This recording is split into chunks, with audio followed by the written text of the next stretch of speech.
Therefore, what is the point? He gets to Ephesians 3, and after explaining all this, that the local church is now one new man, one household, one body, all diverse people walking, working, and worshiping God together as one. He wants to pray for the church, verse 1 of chapter 3, but he interrupts himself, verses 2 through 13.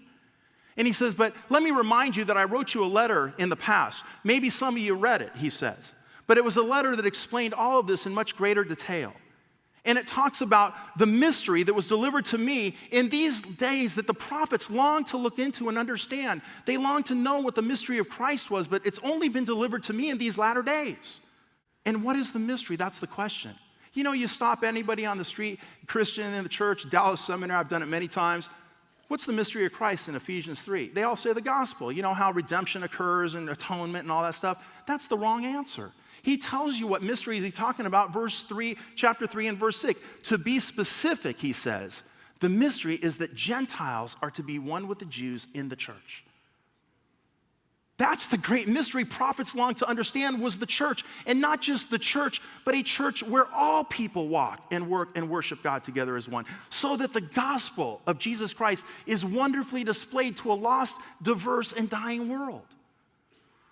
This is the mystery. And not only was the mystery delivered to him, verse 9 says, the administration of the mystery. That is, how do you do it?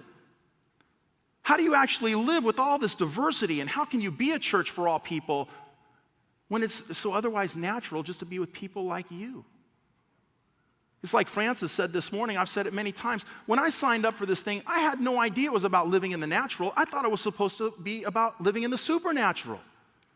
Of course I want to be with people like me and sing the songs that I like and have the color carpet and the type of children's program I want. But let me ask you a question. Where in this book does it say it's about what you like?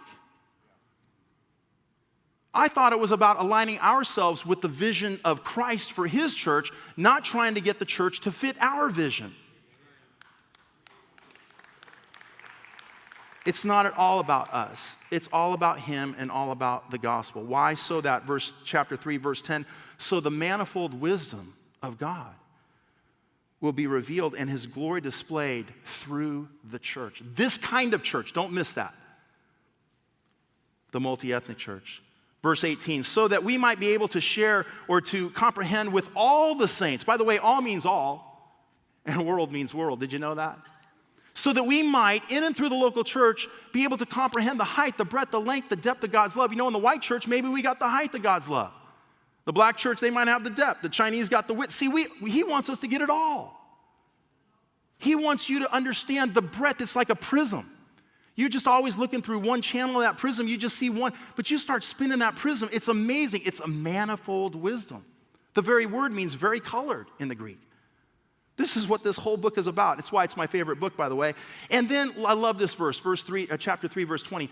And what is God able to do exceedingly abundantly beyond what you ever could ask or think or hope could ever happen? Let me stop you right here. Do you know how many buildings and how much money has been raised preaching this verse out of context? If everybody just give, God is going to do great beyond what you could ever imagine. It has nothing to do with building buildings. You know what God is able to do beyond what you could ever think or imagine?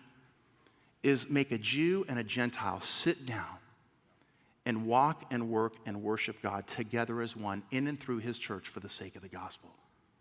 To make a black and a white and a Korean and a rich and a poor, all to come into one building and to sing and to lay aside their own rights.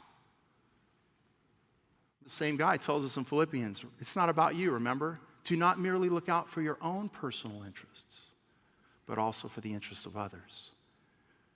What God is able to do is make us walk and work and worship God together as one beyond the economic and ethnic divisions of this world that otherwise divide and gut the very power of the gospel.